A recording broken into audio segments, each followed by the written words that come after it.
వివేక హత్య కేసులో గజ్జల ఉదయ్ కుమార్ రెడ్డి బెయిల్ రద్దు చేయాలని కోరుతూ వైఎస్ సునీత పిటిషన్పై సుప్రీంకోర్టులో విచారణ జరిగింది.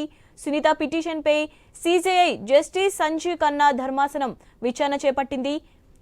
వివేక హత్య కేసులో ఉదయ్ కుమార్ రెడ్డి పాత్రపై సిజేఐ ప్రశ్నించింది. వివేక హత్య తర్వాత గాయాలు కనబడకుండా కట్లు కట్టి గుండెపోటుగా చిత్రీకరించిన వారిలో ఉదయ్ కుమార్ రెడ్డి ఉన్నారని సునీత తరపు న్యాయవాదులు సుప్రీంకోర్టుకు తెలిపారు. దీంతో ఉదయ్ కుమార్ రెడ్డికి సుప్రీం ధర్మాసనం నోటీసులు జారీ చేయాలని ఆదేశించింది. అవినాష్ రెడ్డి సహా మిగతా నిందితుల బెయిల్ రద్దుకు సంబంధించిన పిటిషన్లతో ఈ పిటిషన్ జత చేయాలని సూచించింది. తదుపరి విచారణ వాయిదా వేసింది.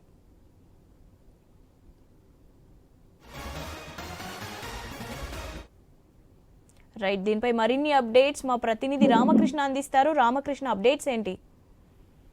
ఇక వివేక హత్య కేసుకు పై సుప్రీంకోర్టులో విచారణ జరిగింది. గజ్జల ఉదయ్ కుమార్ రెడ్డి బెయిల్ రద్దు కోరుతూ సునీత పిటిషన్ వేశారు. సునీత పిటిషన్ పై జస్టిస్ సంజీవ్ ఖన్నా ధర్మాసనం విచారణ చేసింది. మరి వివేక హత్య కేసులో ఉదయ్ కుమార్ రెడ్డి పాత్రపై ప్రశ్నించారు సిజేఐ. వివేక హత్య తర్వాత గాయాలు కనబడకుండా కుట్లు కట్టి గుండెపోటుగా చిత్రీకరించిన వారిలో ఉదయ్ కుమార్ రెడ్డి ఉన్నారని సుప్రీంకోర్టుకు తెలిపారు సునీత తరపున న్యాయవాదులు. మరి ఉదయ్ కుమార్ రెడ్డికి సుప్రీంకోర్టు నోటీసులు జారీ చేసింది. అవినాష్ రెడ్డి సహా మిగతా నిందితుల బెయిల్ రద్దుకు సంబంధించి పిటిషన్లతో ఈ పిటిషన్ జత చేయాలని కూడా సూచించింది సుప్రీంకోర్టు. తదుపరి విచారణ వాయిదా.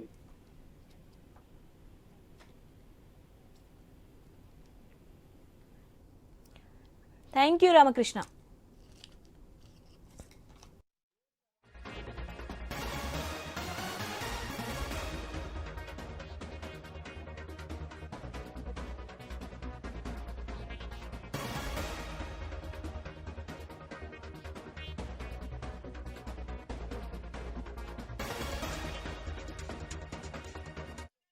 హత్య కేసులో గజ్జల ఉదయ్ కుమార్ రెడ్డి బెయిల్ రద్దు చేయాలని కోరుతూ వైఎస్ సునీత పిటిషన్పై సుప్రీంకోర్టులో విచారణ జరిగింది.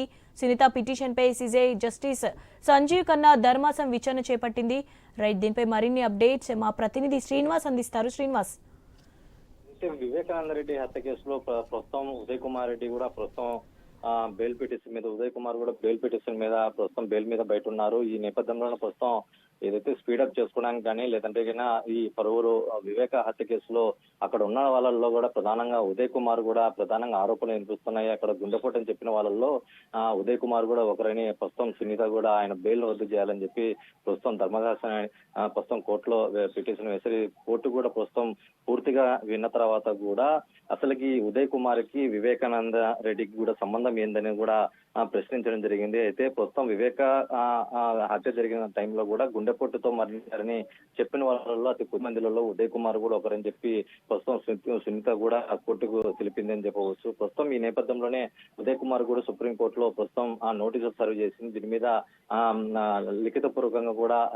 తెలపాలని చెప్పింది. ప్రస్తుతం వాదనలు కూడా విన్న కోర్టు కూడా ప్రస్తుతం వాయిదా వేసినట్టు తెలుస్తుంది. ఇప్పటికే కూటమి ప్రభుత్వం ఏర్పడిన తర్వాత ఏదైతే వివేకానంద రెడ్డి హత్య కేసు కూడా ప్రస్తుతంగా కొనసాగుతుంది. దాదాపు 6 ఏళ్ళు పూర్తి అయినప్పటికీ కూడా కొలికి రాకుండానే ప్రస్తుతం ఇటు సిబిఐ అధికారులు కానీ లేదంటే ఏదైతే వివేక హత్య కేసులో ప్రధానంగా ఆరోపణలు ఎదుర్కొంటున్నటువంటి కొంతమంది బెయిల్ మీద బయట ఉండడంతో పాటు ప్రస్తుతం ఈ కేసుకు సంబంధించినటువంటి పూర్వపారాలు పరిశీలిస్తే ఈ 6 ఏళ్లలో కూడా పూర్తిగా మ్యానిపులేట్ చేసి ఒక రకంగా నీరు గట్టేందుకు కూడా ఆస్కారం ఉంటుందని ప్రస్తుతం సునీత కూడా ప్రస్తుతం హైకోర్టు కానీ సుప్రీంకోర్టు కూడా గతంలో కూడా పిటిషన్ దాఖలు చేసింది. అయితే ప్రస్తుతం ఈ వైఎస్ కుటుంబ సభ్యులు కూడా పెద్ద ఎత్తున ఆరోపణలు ఎదుర్కొంటున్నారు. సొంత కుటుంబంలో ఒక పక్క ఈ కేసు సంబంధించినటువంటి పూర్వపరాలు బయటికి రాకపోవడంతో ప్రస్తుతం గత 5 ఏళ్ల పాటు కూడా పూర్తిగా నీరు గారిందని చెప్పి సునీత కూడా పలు కోర్టు కూడా తెలిపింది. ప్రస్తుతం ఉదయ్ కుమార్ కూడా ఏదైతే ఆ గతంలో గుండెపోటుని అభివర్ణించిన వ్యక్తి ప్రస్తుతం బెయిల్ మీద ఉంటగినా ఈ పూర్తిగా సాక్ష్యాధారాలు కూడా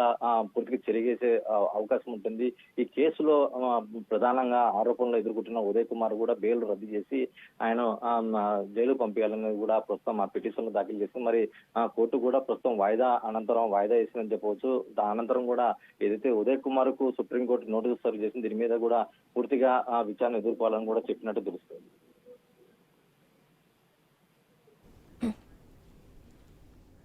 రైట్, థ్యాంక్ యూ శ్రీనివాస్.